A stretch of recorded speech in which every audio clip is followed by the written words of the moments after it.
మహాభారతోపదేశానికి పునః స్వాగతం. ఇప్పుడు భీష్మాచార్యుల వారు ధర్మరాజుకి అష్టావక్రుని గాథ చెప్తున్నాడు. అష్టావక్రునికి ఒక విచిత్రమైన సన్నివేశం వచ్చింది. ఏంటంటే అతడు వివాహం చేసుకుందాం అనుకుంటే వాళ్ళ మామగారు పరీక్ష పెట్టాడు. ఆ పరీక్షలో భాగంగా ఉత్తర దిక్కుకు వస్తే అక్కడ ఒక వృద్ధురాలు అతన్ని పెళ్ళాడమంటుంది. ఆమె ఈయన స్నానం చేద్దాం అనుకుంటే ఆమె తలంటడం ప్రారంభం చేసింది. ఆయన ఆజన్మ బ్రహ్మచారి విచిత్రంగా చూస్తున్నాడు ఆ సన్నివేశాన్ని. దివ్యంచ విధివచక్రే స్వాపచారం మునేస్తదా సతేన ససుఖోష్ణేన తస్యా హస్తసుఖేన చ వ్యతీతాం రజనీం కృత్స్నాం నాజానాత్ సమహావ్రత. ఇదంతా తెల్లవారగట్ల జరుగుతున్నది. అతడు భద్రాసనంపై కూర్చున్నాడు. ఆమె మరి ఒళ్ళంతా నూనె రాసింది, నలుగు పెట్టింది, స్నానం చేస్తున్నది. మంచి నులివెచ్చగా ఉండేటువంటి వేడినీళ్ళు పోసుకుతోంది. తన యొక్క వెచ్చని చేతితోటి అతని ఒళ్ళంతా కూడా రుద్దుతున్నది. ఇలాగా తెల్లవారే వరకు కూడా అలా స్నానం చేస్తున్నది. ఆయనకు రాత్రి వెళ్ళిపోయింది అనే విషయం కూడా తెలియనంతగా గడిచిపోయింది. చాలా ఆశ్చర్యపోయినాడు. తూర్పు దిక్కున సూర్యుడు కనపడుతున్నాడు. ఆయన ఉదయించాడు. అతనికి ఆలోచన కలిగింది, నాకు మోహం కలిగిందా, ఏమిటిదంతా నిజమేనా, ఏంటి విచిత్రమైన సన్నివేశం. అథోపాస్య సహస్రాంశం కింకరోమి త్యువాచతాం. ఆ తర్వాత సంధ్యావందనం చేసుకున్నాడు. సంధ్యావందనం చేసుకున్న తర్వాత ఇక నేనేం చేయాలి అని అడిగాడు. అంటే ఆమె అమృతం వంటి మంచి రుచిగా ఉండే ఆహారాన్ని పెట్టింది. ఈ ఆహారం తినమన్నది. తస్య స్వాదుతయా అన్నస్యాన ప్రభూతం చకార సహ. ఎంత రుచిగా ఉందంటే చాలు అనాలి అనిపించలేదు. కడుపు నిండా తినేశాడు.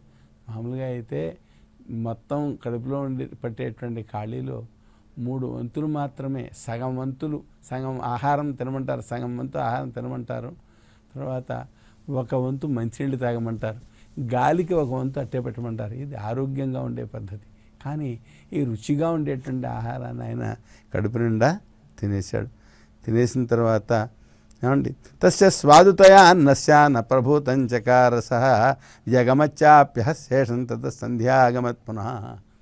సరే, ఇక భుక్తాయాసంతో సాయంకాలం అయిపోయింది. మళ్ళీ సాయంకాలం సంధ్యావందనం చేసుకున్నాడు. ఆ తర్వాత మళ్ళీ ఆ స్త్రీ వచ్చి ఆమె ఏం చేసింది, పడుకోండి అన్నది. అక్కడ ఓ దివ్యమైనటువంటి పాన్పు వేశారు, ఆమె వేసింది. దానిపైన ఆయన పడుకున్నాడు.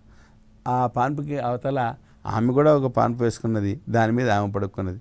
అర్ధరాత్రి వేళ మళ్ళీ ఆ స్త్రీ ఈ అష్టావక్రుడు పడుకున్నటువంటి మంచం దగ్గరికి వచ్చింది. అష్టావక్రుడు మళ్ళీ అన్నాడు, నభద్రే పరదారేషు మనోమే సంప్రసజ్జతి ఉత్తిష్ట భద్రే భద్రంతే స్వయం వై విరమస్వచాగా. ఓ మంగళరూపిణి, ఇతర కాంతల పట్ల పరకాంతల పట్ల నా మనసు లగ్నం కాదు, వెళ్ళు, హాయిగా నువ్వు వెళ్ళి విశ్రాంతి తీసుకొని అంత నువ్వు ఈ పని మానివేసి విశ్రాంతి తీసుకో అన్నాడు.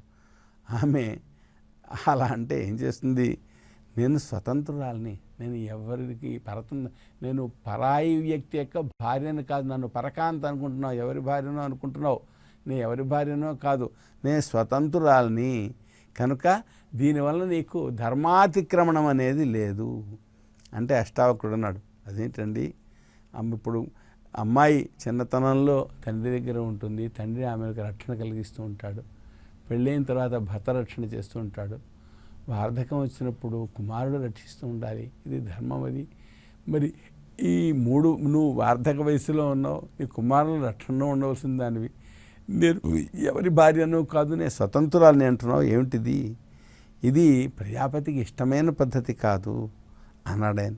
అంటే ఆ స్త్రీ అంటుంది, నన్ను మన్మధుడు బాధిస్తున్నాడు, నీతో సుఖపడాలని నేను అనుకుంటున్నాను, నాకు నీ పట్ల చాలా ప్రేమభావం ఉన్నది, దీనివలన నీకు అధర్మం వస్తుంది, నువ్వు నన్ను తిరస్కరించినట్లయితే దానివల్ల నీకు అధర్మం వస్తుంది, నువ్వేమనుకుంటున్నావు, నాతో సుఖపడితే అధర్మం వస్తుంది అనుకుంటున్నావు, కానీ నన్ను తిరస్కరించినందువల్ల నీకు అధర్మం వస్తుంది, నువ్వు నన్ను అంగీకరించకపోతే అధర్మం వస్తుంది అన్నదామె. అంటే అష్టావకుడు అన్నాడు, హరంతి దోషజాతాని నరం జాతం యథేచ్ఛకం ప్రభవామి సదాధృత్య భద్రే స్వసేనం వ్రజాగా. ఇప్పుడు మనిషి విశృంఖలంగా స్వేచ్ఛగా వ్యవహరించినట్లయితే అన్ని పాపాలు చుట్టుముడతాయి. కనుక ధైర్యంతో మనిషి ధర్మ మార్గంలో ప్రవర్తించాలి. కాబట్టి నువ్వు ఈ బుద్ధి మానుకొని నీ పానుపై నువ్వు పడుకో చెప్పాడు.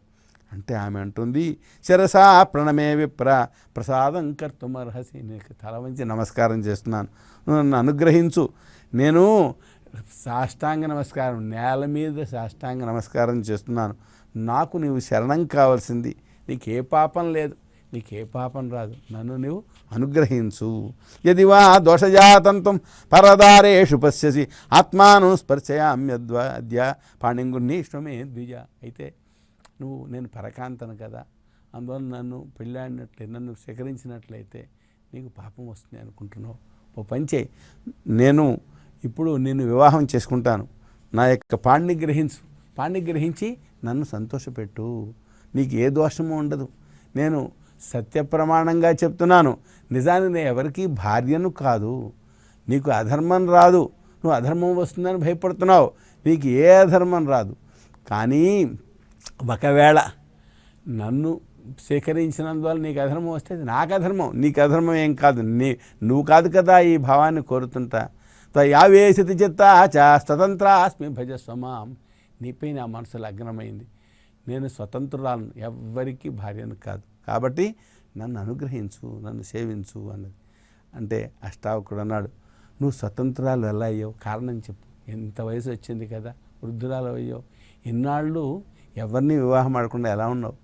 3 లోకాల్లో నీతో సాటైన స్త్రీ మరొకటి లేదు అనుకుంటున్నాను. అసలు ఏమండి, అసలు స్వతంత్రంగా ఎలా ఉంటారండి? పెళ్ళి కాకుండా ఉన్నప్పుడు కన్య తల్లిదండ్రుల దగ్గర ఉంటారు, పెళ్ళైన తర్వాత భర్త దగ్గర ఉంటారు, మరి భర్త గతించాక ఒకవేళ కుమారుడి దగ్గర ఉండాలి.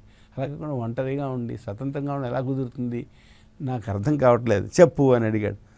3 వయస్సులో 3 రకాల వాళ్ళు రక్షించాలి కదా, ఎవరి రక్షణ లేకుండా స్వతంత్రంగా ఎలా ఉంటావు చెప్పు అంటే ఆ స్త్రీ చెప్పింది, నేను చిన్నప్పటి నుంచి కూడా బ్రహ్మచారిణిగా ఉన్నాను, నేను కన్యగానే ఉన్నాను, కనుక నేను ఎవరికి భార్యను కాదు. ఇప్పుడు నాకు తల్లి తండ్రి ఎవరూ లేరు, కుమారులు లేరు, కనుక నేను స్వతంత్రాలని, నన్ను భార్యగా చేసుకో. నువ్వు ఈ విధమైనటువంటి అశ్రద్ధ వదిలిపెట్టు, నా విషయంలో ప్రేమ భావంతో ఉండు, నన్ను భార్యగా చేసుకో, నాకు నీపై ఉండేటువంటి ప్రేమను నాశనం చేయకు అన్నదామె. అంటే అష్టావకుడు అన్నాడు, తథా తుభ్యం యథా తుభ్యం తథా మమ జిజ్ఞాసే మృషేస్తస్య విఘ్న సత్యం నకిం భవేత్తు. ఓహో, నువ్వు బ్రహ్మచారినివా, నేను బ్రహ్మచారిని, నీ స్థితి నా స్థితి ఒకటే అన్నమాట. అయితే వాస్తవానికి వదాన్యుడు అనేటువంటి ఋషి నన్ను ఇక్కడికి పంపించాడు, ఇక్కడికి వెళ్ళమన్నాడు. అతడు పెట్టిన పరీక్ష అని నేను అనుకుంటున్నాను. కనుక మరి వాస్తవానికి ఆ పరీక్షకు విఘ్నం కలగకూడదు. అంటే ఆ పరీక్షలో నేను నెగ్గాలి తప్ప పరీక్షలో ఓడిపోకూడదు, నా ప్రవర్తనకు విఘ్నం కలగకూడదు. నాకు చాలా ఆశ్చర్యంగా ఉన్నది, ఇది దేనివల్ల నాకు శ్రేయస్సు కలుగుతుందో తెలియటం లేదు. ఇలా అనుకుంటుంటే ఆమె ఏంది, అంతకుముందు ఆమె వృద్ధ స్త్రీగా ఉన్నది కదా, ఆ వృద్ధ స్త్రీ కాస్త ఇప్పుడు ఒక సుందరమైనటువంటి నవ యవ్వనంతో కూడిన కన్యగా మారిపోయింది. ఏంటిది దివ్యమైన ఆభరణాలు, దివ్యమైన వస్త్రాలు ధరించిన ఈ కన్యగా అయిపోయింది ఈమె నా దగ్గరికి వచ్చింది. ఏమిటి అద్భుతమైన రూపం! ఇంతకుముందు ఆమె ముసలితనంతో ఉన్నది కదా, ఆ ముసలి రూపం ఏమైపోయింది, ఈ కన్యారూపం ఎలా వచ్చింది? కనుక నేను ఎలా ప్రవర్తించినట్లయితే సక్రమమైన ప్రవర్తన అవుతుంది అని ఆలోచనలో పడ్డాడు. యథాపరం శక్తిధృతే నవ్యుత్థాస్యే కథంచన నరోచతే వ్యుత్థానం సత్యేన సాధయామ్యహం. ఇప్పుడు కోరికల్ని నిగ్రహించుకోవాలి. కానీ ఈమెను చూస్తే కోరిక కలిగే ప్రమాదం ఉన్నది. పూర్వం నేను మునికన్యను చూసి వివాహం చేసుకుందాము అనుకున్నాను. అయితే ఇప్పుడు ఈమె నన్ను మోహింపచేస్తున్నట్టుగా ఉన్నది. నాకు ధైర్యం కలగాలి, నా ధైర్యాన్ని నేను కోల్పోకూడదు, నాకు ధర్మాతిక్రమణం కలగకూడదు, నేను సత్యంపై నిలబడాలి అని చెప్పి అనుకున్నాడు. అనుకుని ఆయన ఆమెతో చెప్పాలనుకుంటున్నాడు.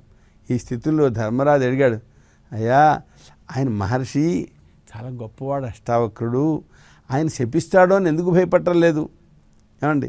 కథం నివృత్తో భగవాన్ తద్భవాన్ ప్రబ్రవీతుమే. అంత సౌందర్యంతో కూడిన ఆ కన్య నన్ను చేపట్టమని ఒత్తిడి చేస్తుంటే ఈయన ఎలాగా తప్పించుకోగలిగాడు, ఆమెను చేపట్టకుండా ఎలా ఉండగలిగాడు అంటే అప్పుడు భీష్ముడు చెప్తున్నాడు.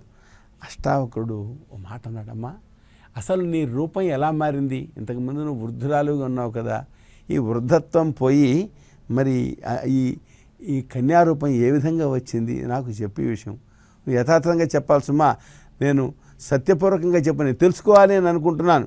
చాలా పరమాశ్చర్యం ఇది, చెప్పవలసింది అని అడిగాడు. అంటే అప్పుడు ఆస్తి చెప్తోంది, అబద్ధం చెప్పకూడదు అని కూడా అన్నాడు. నేను ఋషిని, నేను కోరుతున్నాను ఏమని, సత్యం చెప్పమని, కానీ నువ్వు అసత్యం చెప్పకూడదు అని కూడా అన్నాడు. అంటే అప్పుడు ఆమె చెప్పింది, నువ్వు సాక్షాత్తు ఋషివి కనుక నీ కోరిక అనుసరించి సత్యమే చెప్పాలి, అసత్యం చెప్పకూడదు, ఏకాగ్రంగా చెప్తాను, వినవలసిందే. జిజ్ఞాసేయం ప్రయుక్తామే స్థిరీకర్తుం తవానఘ అవ్యుత్థానేన తే లోకాజిత సత్యపరాక్రమా. నీకు మనసు ఎంత స్థిరంగా ఉన్నది అని తెలుసుకోవాలని నేను ఈ పని చేశాను. నువ్వు ఎట్టి స్థితిలో మోహాన్ని పొందలేదు కాబట్టి నీవు ఎంతో పుణ్యాన్ని సంపాదించగలిగావు, నువ్వు ఎన్నో పుణ్యలోకాలను జయించగలిగావు. నేను సాక్షాత్తు ఉత్తర దిక్కుకు అధిష్టాన దేవతను, నేను నీ దగ్గర చాపలాన్ని చూపించాను పరీక్ష చేయడం కోసమని. ముసలి స్త్రీ అయినా సరే ఈ సంసారం విషయంలో మోహాన్ని పొందవచ్చు, వయసు మళ్ళినా సరే సంసారం విషయంలో మోహాన్ని పొందవచ్చు, కామసుఖం కావాలి అనుకోవచ్చు. అందుకని నేను నిన్ను పరీక్ష చేద్దాము అని చెప్పని విధంగా ప్రవర్తించాను. సామాన్యంగా ఒకళ్ళపై ఒకళ్ళకి నమ్మకం లేక దూరంగా ఉంటారు, దగ్గరికి వెళితే ఏమవుతుంది అనేటువంటి భయంతో. విశ్వాసం కలిగినట్లయితే మోహం కలగడానికి అవకాశం ఉన్నది. వాడు పండితుడైనా మంచి శీలం కలవాడైనా ఎలాంటివాడైనా సరే సాంసారిక సుఖాన్ని కోరుతూ ఉండవచ్చు అని ఆమె జవాబు చెప్పింది. ఇవాళకి స్వస్తి. స్వస్తి ప్రజాభ్య పరిపాలయంతాం న్యాయేన మార్గేణ మహిం మహిషాః.